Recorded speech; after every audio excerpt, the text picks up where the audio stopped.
Welcome to the Moonlit Cabin. Tonight, we'll listen to the story of a golden statue and a little bird, a tale of kindness, sacrifice, and quiet love.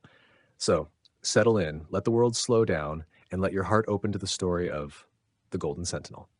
High above the city, the statue of the Happy Prince watches over everything. He stands tall, covered in fine gold leaf, with sapphire blue eyes and a glowing red ruby on his sword. People admire him. Children call him an angel. Mothers tell their children not to cry. Look at the Happy Prince, he never cries. But they don't know the truth. For at night, something strange happens. Tears fall from the prince's sapphire eyes and down his golden cheeks. He sees what they cannot, the sadness, the poverty, the pain below. One chilly evening, a little swallow flies alone over the city. All his friends have already gone to Egypt, but he stayed behind because he had fallen in love. The swallow had loved a beautiful reed who danced gracefully in the wind. But now that autumn has come, she no longer answers him.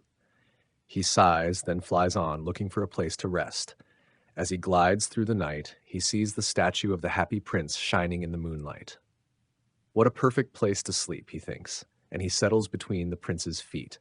But just as he starts to fall asleep, a drop of water lands on his head, then another. Confused, the swallow looks up and sees the prince's face, covered in tears. "Why are you crying?" asks the swallow, and the statue tells his story of a life full of joy lived inside a palace where sorrow never entered. But now, from this high place, he sees the truth. "Far away," says the prince, "a mother sits sewing. Her son is sick with fever. He wants oranges, but she cannot afford them. The prince cannot move, but he begs the swallow, 'Please take the ruby from my sword, give it to her.' The swallow hesitates. He is tired. He misses his friends in Egypt. But the sadness in the prince's voice moves him. 'I will help, just for tonight,' says the swallow, and off he flies, ruby in beak, through the sleeping city. The next morning, the swallow feels different. Though the air is cold, he feels warm. That night, he returns to the prince. 'I'm ready to go to Egypt now,' he says, but the prince has seen someone else in need. In a cold attic, he says, a young man is trying to write, but he has no fire, no food. 'I have no more rubies,' says the prince, 'but take one of my eyes, a sapphire. He can sell it.' 'Your eye?' says the swallow. 'I cannot!' But the prince insists. Gently, the swallow takes the jewel from the prince's eye and brings it to the poor writer. The prince is now half blind, but the next night he speaks again. 'There is a little crying in the square,' he says. 'She dropped all her flowers. She has no shoes, no coat. Please give her my other eye.' 'Then you will be blind,' says the swallow, but the prince only smiles. So the swallow takes the second sapphire and drops it gently into the girl's hand. She laughs in surprise and runs home, joyful. From that moment on, the swallow decides to stay. 'You cannot see,' he says, 'so I will be your eyes.' And every day the swallow flies across the city, bringing news to the prince. The prince tells the swallow what he sees. Rich people eating in warm houses, beggars sitting by doors, children without bread. 'Take the gold from my body,' he says, 'give it to them.'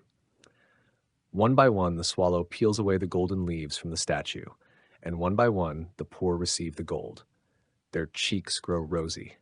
They smile and laugh, but the cold grows stronger. Snow begins to fall, the swallow shivers. Still he stays, even as his wings grow weak. One morning, the swallow knows it's time. He will not fly to Egypt. He climbs to the prince's shoulder and whispers, 'Goodbye, dear prince.' 'You're going to Egypt,' says the prince softly. 'No,' says the swallow. 'I'm going to the house of death. But don't be sad. Death is just the brother of sleep.' He kisses the statue, and quietly, he dies. At that very moment, a crack runs through the prince's lead heart. Later, the town leaders remove the statue. He's no longer beautiful, they say. He is no longer useful. But up in heaven, God speaks. 'Bring me the two most precious things in the city.' And the angel brings him the broken heart and the dead bird. 'You have chosen well,' says God. 'In my garden of paradise, this little bird shall sing forever.' Thank you for listening. May your night be peaceful, and may kindness always find its way to your heart. Good night.